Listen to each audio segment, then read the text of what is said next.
বিগত কয়েক বছর ধরে পৃথিবীর অন্যান্য সব জায়গার মতো আমাদের বাংলাদেশেও কিন্তু ওয়াইফাই বেশ জনপ্রিয় এবং এর জনপ্রিয়তা দিন দিন কিন্তু বেড়েই চলেছে।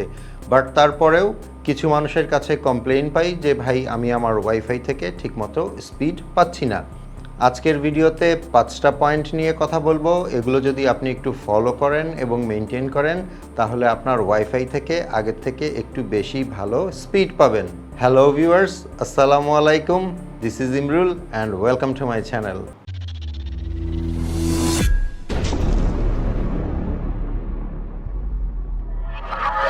Welcome back. আমরা বেশিরভাগ মানুষ ওয়াইফাই ব্যবহার করছি, সেটা ঠিক আছে, কিন্তু অনেকেরই ধারণা নেই কেন ওয়াইফাই থেকে স্পিডটা কম পাচ্ছি কিংবা কি করলে স্পিডটা আরেকটু বাড়তে পারে। আমরা মনে করি কোনো রকম একটা নেট লাইন এনে সেটা একটা ওয়াইফাই রাউটারে দিয়ে দিলেই আমরা সেখান থেকে ভালো ওয়াইফাই স্পিড পাবো। বাট ব্যাপারটা কিন্তু আসলে এতটা সহজ না। ওয়াইফাই ব্যবহার করে ভালো নেট স্পিড পেতে হলে এক নম্বরে আপনাকে যেটা করতে হবে, একটা ভালো স্পিডের লাইন আনতে হবে এবং আপনার রাউটারটা হতে হবে বেশ মানসম্মত। অনেককেই দেখা যায় 5 Mbps এর একটা লাইন এনে 10-20 জন সেটা ব্যবহার করছেন। সেক্ষেত্রে কেউই কিন্তু 5 Mbps এর লাইন থাকা সত্ত্বেও ভালো নেট স্পিড পাবে না। ব্যাপারটা আমি একটা সহজ এক্সাম্পল দিয়ে বলি। মনে করেন 500 টাকা 5 জন মানুষকে আপনি দিবেন, তাহলে কিন্তু খুব সোজা হিসাব যে এক একজন 100 টাকা করে পাবে। কিন্তু আপনি যদি এই 500 টাকা 10 জন মানুষকে দেন তাহলে কিন্তু তারা 50 টাকা করে পাবে। আবার আপনি যদি এই 500 টাকা 20 জন মানুষকে দেন তাহলে তারা কিন্তু মাত্র 25 টাকা করে পাবে। নেটের স্পিডের ব্যাপারটাও কিন্তু অনেকটা এই রকম। সো আপনার বাসায় ইন্টারনেট ইউজার কতজন আছে সেটার উপর বেস করেই কিন্তু আপনার লাইনটা নিতে হবে। মানে আপনার বাসায় যদি মানুষ বেশি থাকে তাহলে অবশ্যই 20 Mbps কিংবা তার ওপরে যদি আপনি লাইন নিতে পারেন তাহলে সবথেকে ভালো হয়। আর ইউজার বা ব্যবহারকারী বেশি হলে কিন্তু ডিভাইসের সংখ্যাও বেড়ে যাবে, এটাই স্বাভাবিক। সো রাউটার চুজ করার ক্ষেত্রে আপনাকে একটু সতর্ক হতে হবে। মানে আপনার বাসায় যদি অনেক মানুষ থাকে এবং অনেকগুলো ডিভাইস থাকে তাহলে আপনি কিন্তু একটা সাধারণ রাউটার ব্যবহার করলে সেটার পক্ষে সম্ভব হবে না সবগুলো ডিভাইসে ঠিকমতো কানেক্টেড থাকতে। আবার এখানে রাউটারের কানেক্টিং স্পিডটাও কিন্তু ইম্পর্টেন্ট। আমরা দেখা যায় নর্মালি একটা রাউটার কিনে নিয়ে এসেছি যেটার স্পিড হয়তো 300 Mbps, কিন্তু আপনি যদি এখানে 800 Mbps এর একটা রাউটার ব্যবহার করেন তাহলে কিন্তু আগের থেকে ভালো রেজাল্ট পাবেন। এই রাউটার যদি আপনি ঠিকঠাক মতো চুজ না করেন তাহলে 20 Mbps এর লাইন কিংবা 30 Mbps এর লাইন যদি আপনার বাসায় থাকেও আপনি কিন্তু ঠিকমতো নেট স্পিড পাবেন না। রাউটারের ক্ষেত্রে সবচেয়ে ভালো অপশন হচ্ছে আপনি যদি ডুয়েল ব্যান্ডের রাউটার ব্যবহার করতে পারেন। ডুয়েল ব্যান্ডের রাউটারগুলো 2.4 GHz অ্যান্ড 5 GHz এর যে ফ্রিকোয়েন্সি দুটোই কিন্তু সাপোর্ট করে। অ্যান্ড 5 GHz এর যে ফ্রিকোয়েন্সি এটার কিন্তু কানেক্টিং স্পিড বেশি, মানে আপনার রাউটার টু স্মার্ট ডিভাইসে ডাটা আদান প্রদান অনেক কুইক হবে। আর সবসময় ট্রাই করবেন রাউটারটা বাসার এমন জায়গায় রাখতে যেখান থেকে সমস্ত বাসার সব জায়গায় মোটামুটি সিগন্যালটা ভালো মতো যায়।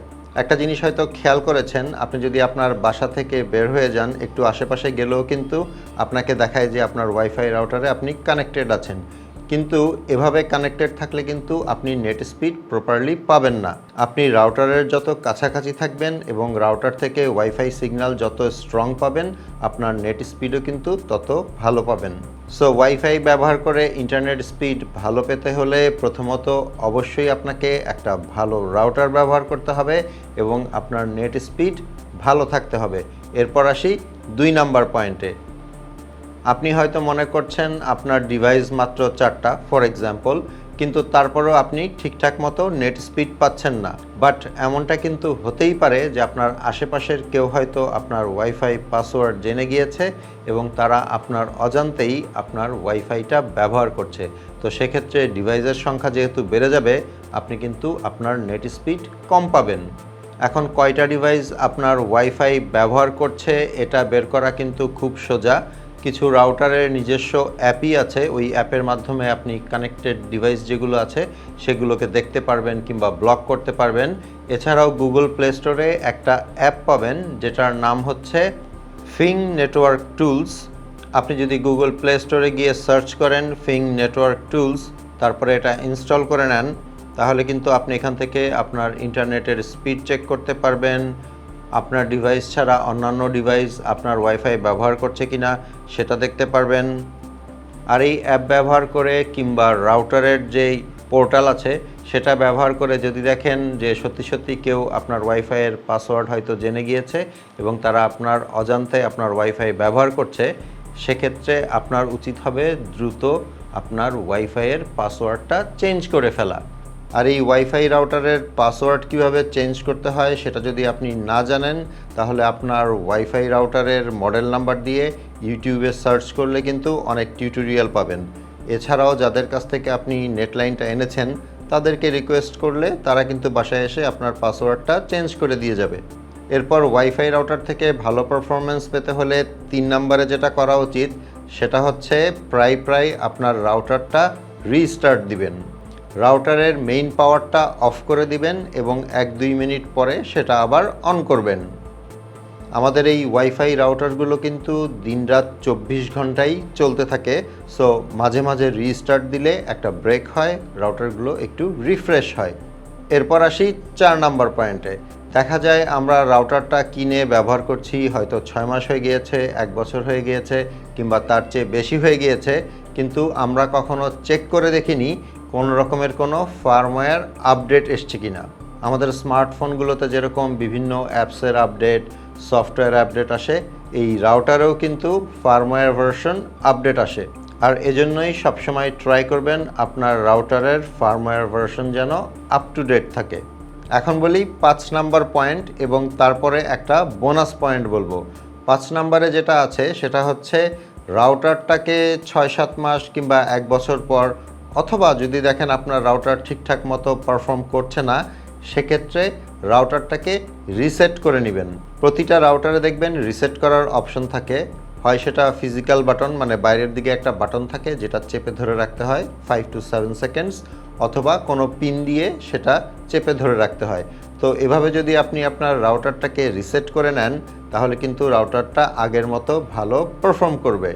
রাউটার রিসেট দিলে যেটা হয়, একটা রাউটার যখন আপনি অনেক দিন ব্যবহার করছেন তখন এর মেমোরিতে এবং ক্যাশে কিছু আননেসেসারি ডেটা জমতে থাকে, যেগুলো নর্মালি কোনো কাজে তো আসেই না, উল্টো রাউটারটাকে কিছুটা স্লো করে দেয়।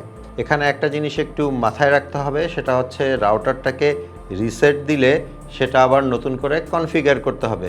মানে যাদের কাছ থেকে আপনি ইন্টারনেট লাইন এনেছেন তাদেরকে খবর দিলে ওরা এসে আবার রাউটারটাকে কনফিগার করে দিবে এবং আপনাকে নতুন করে আপনার ওয়াইফাই নেটওয়ার্কের নাম এবং পাসওয়ার্ড সেট করতে হবে।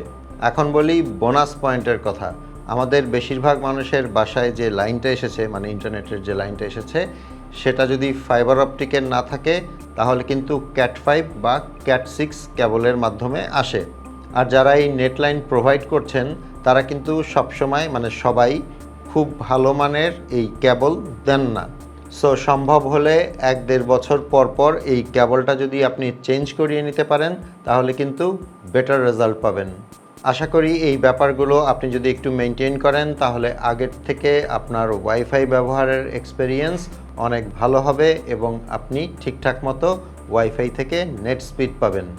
ভিডিওটা ভালো লেগে থাকলে একটা লাইক করে দিবেন। আপনাদের সাথে আমার দেখা হবে পরের ভিডিওতে ইনশাল্লাহ। সে পর্যন্ত সবাই ভালো থাকবেন। আল্লাহ হাফেজ।